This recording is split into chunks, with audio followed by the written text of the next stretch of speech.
लेकिन आगे बढ़ते हैं और एक कंपनी के बारे में बात करते हैं और वो है एनएमडीसी। दरअसल मार्च तिमाही में एनएमडीसी के नतीजे जो है वो बेहतर रहे हैं, अनुमान से तो बेहतर रहे हैं।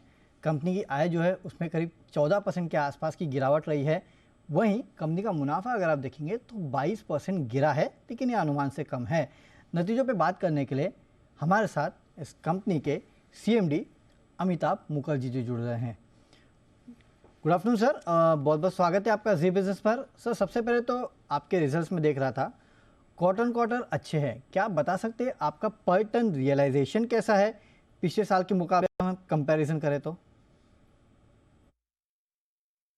देखिए Q4 जो FY23 की थी हमारी सबसे अच्छी Q4 पिछले 60 साल से जब से कंपनी बनी है तब से सबसे ज्यादा in terms of both production and sales Q4 तो सबसे अच्छी थी। 5 महीना में अगर आप देखेंगे तो हम लोग 5.5 मिलियन टन की प्रोडक्शन किए थे जो कि ऑल टाइम रिकॉर्ड हाई। तो Q4 तो काफी अच्छी रही। प्राइसिंग की थोड़ी सी प्रेशर रही, इसमें तो कोई शक नहीं है।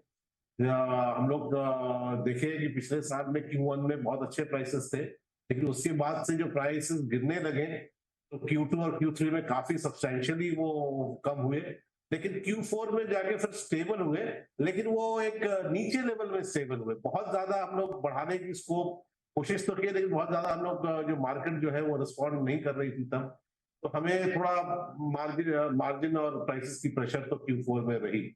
जिस हिसाब से प्रोडक्शन था तो उस हिसाब से वॉल्यूम ने थोड़ा बहुत प्राइसेस का जो है वो कॉम्पनसेशन किया, और अकॉर्डिंगली Q4 की फाइनेंशियल्स जो है वो काफी ठीक रही, और ओवरऑल एनुअल जो हमारी नेट प्रॉफिट रही करीबन 5,500 करोड़ की, वो काफी सेटिस्फैक्टरी रही, क्योंकि Q2 और Q3 काफी हम लोग कम में चल रहे थे।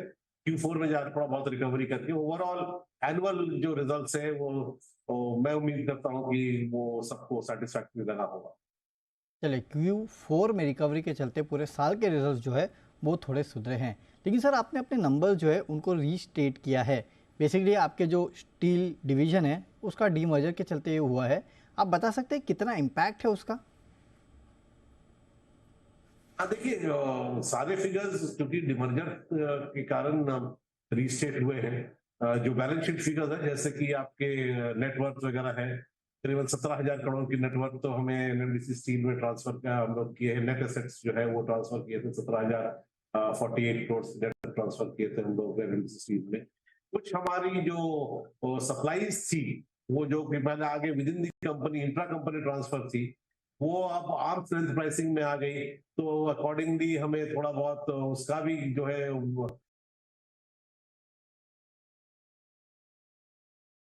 प्राइसिंग करके हमें रीस्टेट करना पड़ा।